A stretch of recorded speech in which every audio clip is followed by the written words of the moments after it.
Kisah Nabi Syu'aib alaihi salam.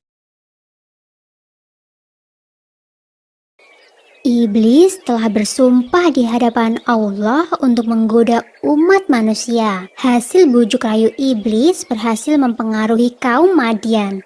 Kaum Madian dikaruniai rejeki yang melimpah dan kecerdasan dalam berdagang. Namun sayangnya, mereka telah terjerumus dalam kesesatan. Mereka telah melupakan ajaran yang benar dan berganti menyembah Al-Aikah, sebuah pohon yang sangat besar dan berdaun lebat.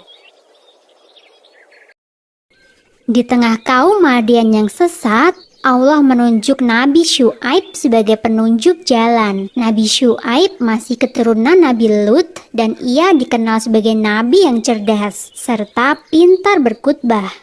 Nabi Syu'aib begitu keras menyerukan agar kaum Madian berhenti menyembah pohon Al-Aikah dan kembali menyembah Allah SWT.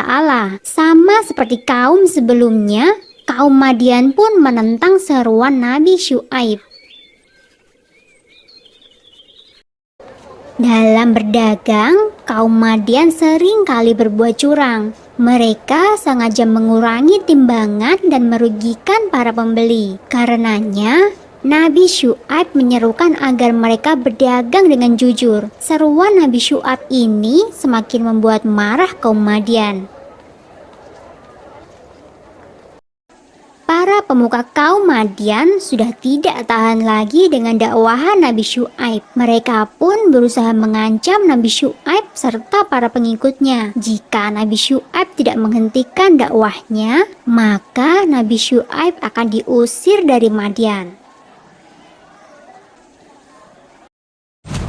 Sikap kaum Madian yang selalu menolak dakwah Nabi Syu'aib membuat sang nabi merasa sedih. Nabi Syu'aib kemudian berdoa dan memohon petunjuk. Allah pun memerintahkan agar Nabi Syu'aib pergi dari Madian. Setelah itu, Allah mengguncang Madian dengan gempa yang sangat dahsyat. Allah mengutus Nabi Syu'aib untuk berdakwah di Ashabul Aikah. Tempat itu tidak jauh dari Madian, dan masyarakatnya pun sama dengan kaum Madian. Mereka menentang dengan keras dakwahan Nabi Syu'aib. Bahkan peristiwa hancurnya kaum Madian tidak membuat mereka takut.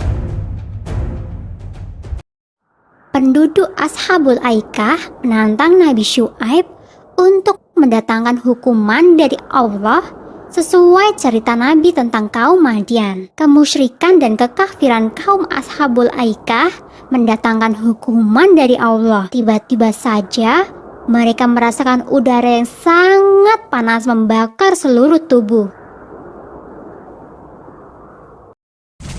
Hawa panas itu berlangsung selama 7 hari berturut-turut. Setelah itu, langit berwarna hitam pekat, menandakan hujan akan segera turun. Namun, yang turun bukanlah air, melainkan api batu bara yang menyala. Sungguh luar biasa hukuman dari Allah bagi kaum-kaum yang sesat dan tidak mau beriman. Nabi Syu'aib bersama pengikutnya kembali ke Madian. Kota itu tidak rusak meskipun diterjang gempa yang dahsyat. Hanya orang-orang yang menentang Allah saja yang dimusnahkan pada hari itu. Setelah itu, Nabi Syu'aib kembali meneruskan dakwahnya.